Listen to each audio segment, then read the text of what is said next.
A principios de los 90, cuando asistía a la Universidad Estatal de Penn, conocí a un chico llamado Sandman Archibald Bundeford.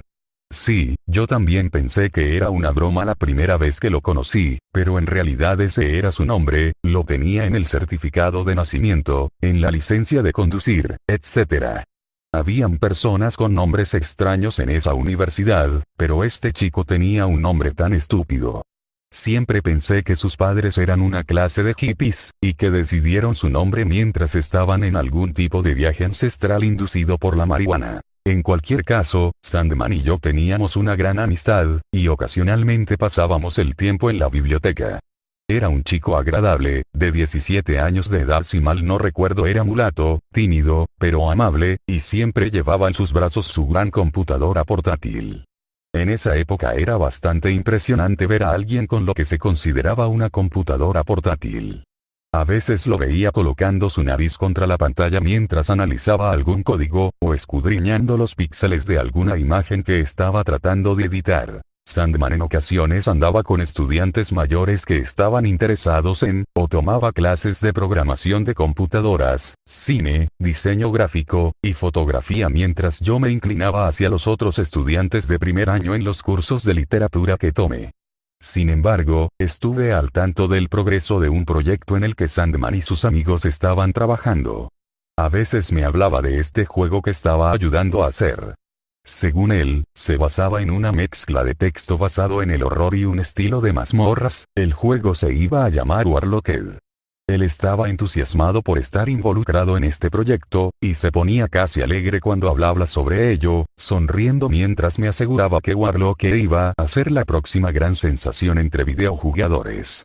A veces me enseñaba el progreso que el equipo había logrado hasta ahora. Se veía bien, pero no veía muy prometedor de que sería la siguiente gran sensación entre videojugadores.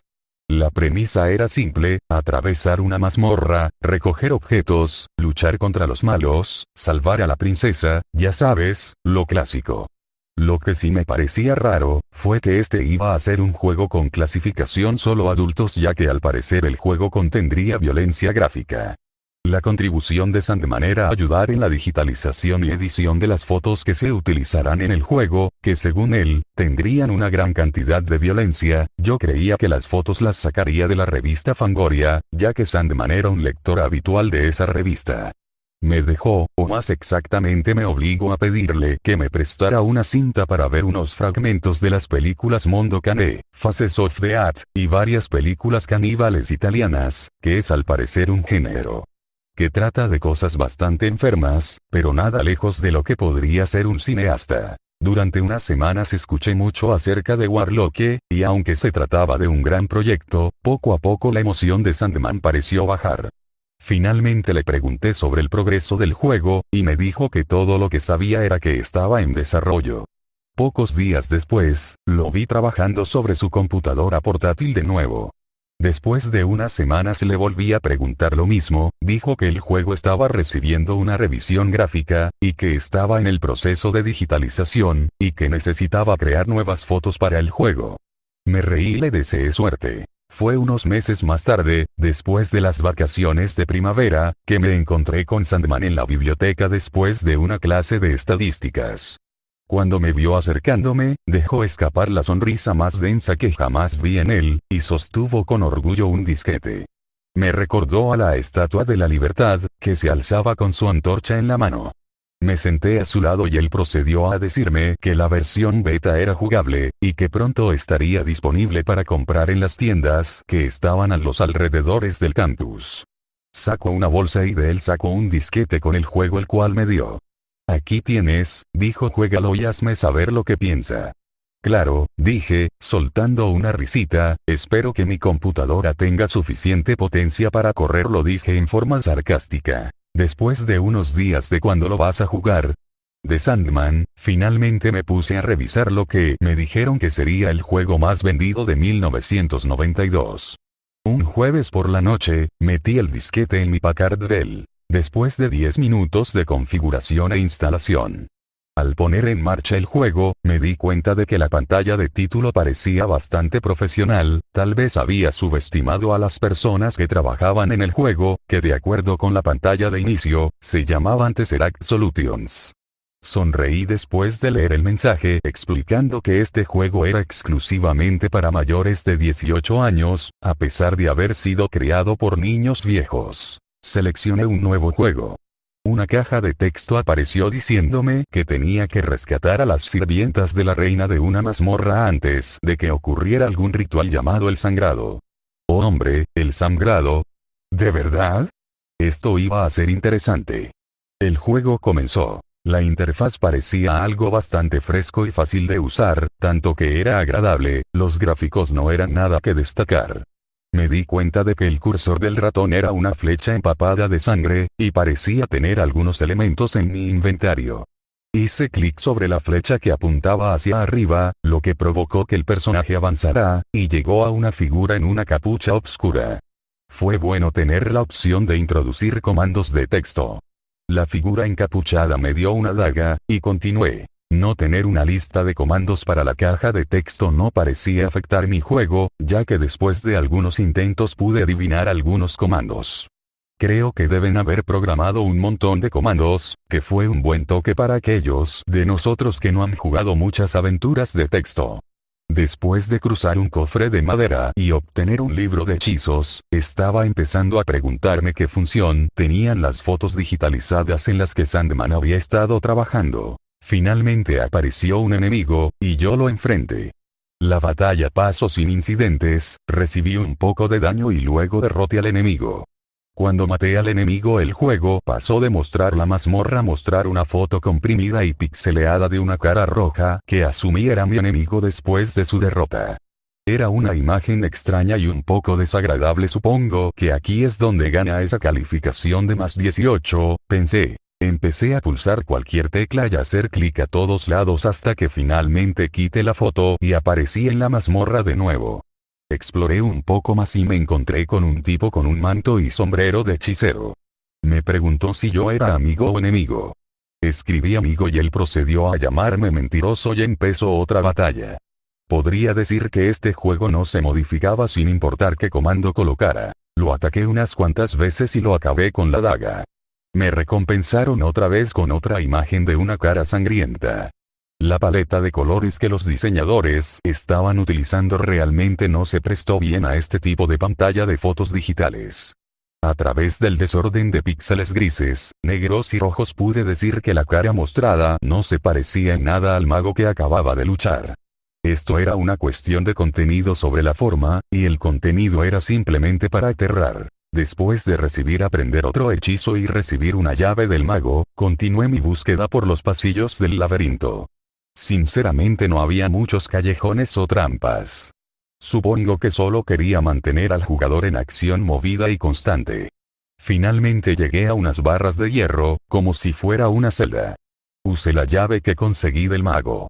Lo que sucedió después me tomó desprevenido. Una imagen pixelada de una mujer con el torso desnudo atada con una cuerda, acompañada por un texto que decía si quería usar un hechizo, o su cuerpo. Admito, estaba más que un poco curioso en cuanto a lo que sucedería si la tomaba su cuerpo. Yo era un estudiante universitario sin una novia, darme un descanso. Así que escribí cuerpo en la caja de texto, y se le mostró otra foto de una mujer con el torso desnudo, esta vez no atada.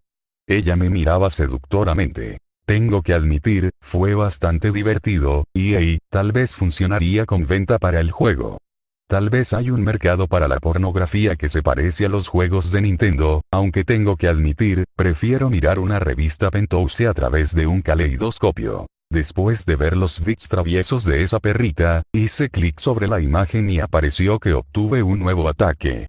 Así que mi viaje a través del juego continuó, luchar contra los malos, obtener artículos y rescatar a las doncellas. Por cada pelea que gané, fui recompensado con una nueva foto espantosa, el botín de la victoria.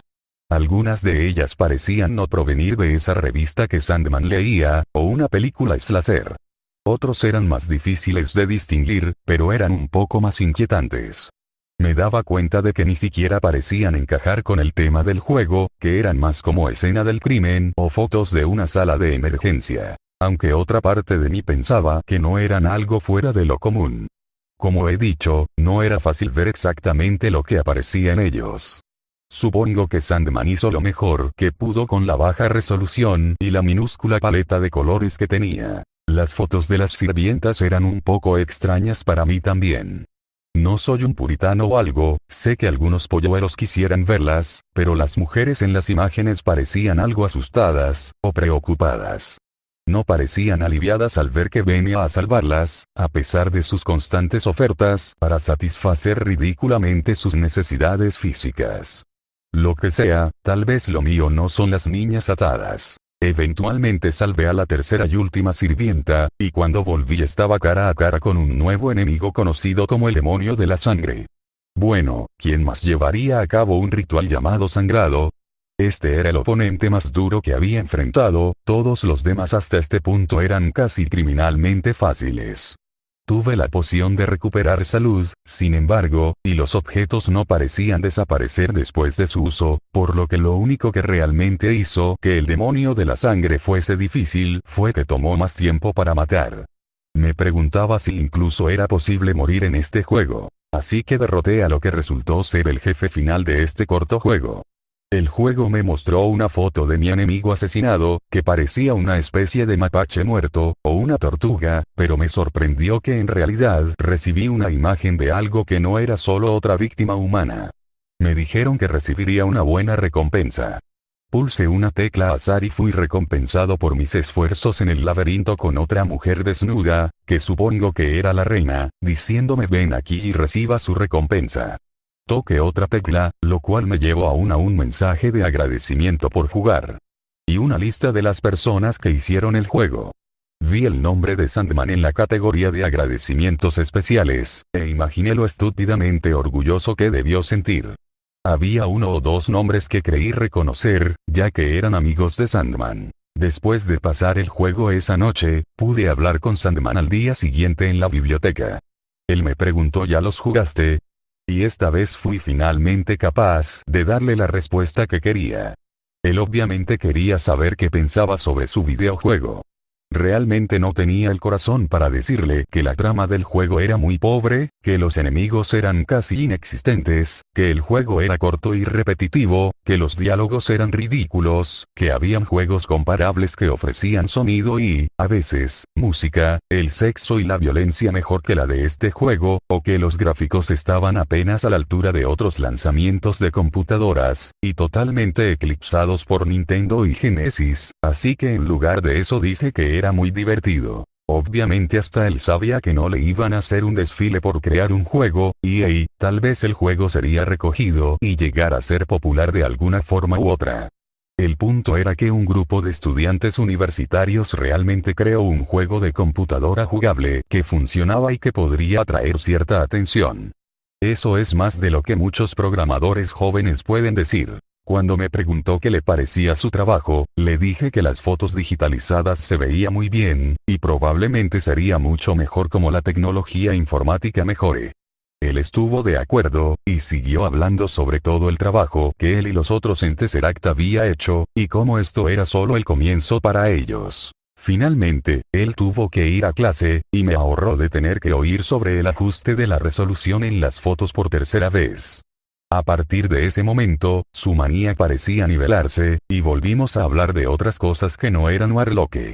Pero después de varias semanas en realidad fui yo quien lo mencionó de nuevo. Le pregunté qué estaba pasando con el videojuego, él me dijo que Aaron y Robert, dos de los programadores, solo estaban trabajando en detalles menores. Justo antes del final del semestre le pregunté de nuevo, y me dijo que había podido ponerse en contacto con Aaron y Robert, y otros que trabajaban en el proyecto o no sabían o no decían lo que estaba haciendo. Sandman me dijo que probablemente saldría en unos días. Personalmente, pensé que las cosas no iban a ninguna parte con el juego, o que había demasiado contenido adulto en él para ser corregido. Durante las vacaciones de verano, todavía vivía en casa con mis padres. Un día de julio, mi papá me dijo que leyera un artículo que vio en el periódico sobre algunos estudiantes de la Universidad del Estado de Penn que habían sido arrestados o interrogados por la policía. Leí el artículo y reconocí algunos nombres. Los conocía por los créditos del juego Warlock, o por Sandman, el cual no se mencionaba en el periódico. Le dije a mi papá que conocía algunos de los nombres de las personas, pero no sabía nada de ellos personalmente. La noticia decía que Jeffrey Maxwell, Robert Porter, Aaron Albers, Peter Bodine, Daniel Scannell y un menor no identificado habían sido arrestados bajo sospecha de secuestro, asalto y robo en el condado de Filadelfia. Me quedé bastante sorprendido por esto, y me pregunté qué había sucedido, ya que el artículo no daba muchos detalles. No oí mucho más sobre esto durante una semana o así. Después de un tiempo la policía elaboró y dio nuevos detalles sobre los eventos de los estudiantiles de la UEP. Aparentemente Jeffrey Maxwell y Daniel Scannell fueron interrogados y liberados mientras Robert Porter, Aaron Albers y Peter Bodine estaban detenidos bajo cargos que ahora incluían asesinatos y conspiración para cometer asesinato junto con otro hombre llamado Jerome Batts. Obviamente esto me llamó la atención. Porter, Albers y Bodine supuestamente viajaron de la Universidad Estatal de Penn a Filadelfia y al área del condado de Bucks al menos 3 veces entre febrero y mayo de 1991 y contrataron prostitutas.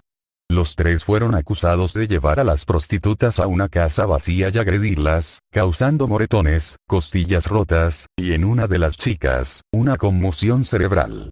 Esta casa abandonada, era la antigua residencia de Jerome Batts. También se cree que es el sitio de al menos 2 asesinatos cometidos por Porter y Albers. Batts, un trabajador de saneamiento de 34 años de edad, sabía lo que Porter y Albers hacían dentro de la casa, por lo que fue detenido por conspiración y encubrimiento. Después de reunir pruebas suficientes sobre Porter, la policía obtuvo una orden judicial y supuestamente encontró una escopeta que podría haber sido usada en los asesinatos, así como pruebas fotográficas que se vinculaban con Albers y Bodine al lugar de los crímenes. También había varios archivos incriminatorios encontrados en su computadora, y algunas partes de cuerpos que parecen ser de pequeños animales escondidas en las paredes de su dormitorio. Al día siguiente recibí una llamada de Sandman, a quien nunca le había dado mi número, pero mi familia está en la guía telefónica. Sonaba nervioso y casi frenético. Me dijo que tenía que eliminar ese juego de mi disco duro y destrozar o quemar el disquete que me dio. Le dije que ya había visto las noticias y le pregunté qué diablos pasaba. Todavía sonando sacudido dijo que no tenía idea de dónde provenían las fotos que él había digitalizado. Juro, pensé que eran de la revista Fangoria y algunas revistas de Titi. Se ahogó. Y algunos de ellos eran.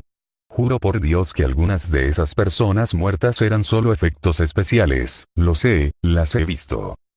Le dije que se tranquilizara y que no tenía nada de qué preocuparse.